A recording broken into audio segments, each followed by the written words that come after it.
In the quaint village of Solterra, nestled between rolling hills and vibrant vineyards, the local community had noticed a decline in traditional tourism.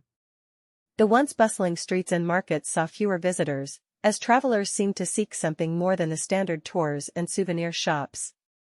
The village council, led by an innovative thinker named Luca, decided it was time for a change.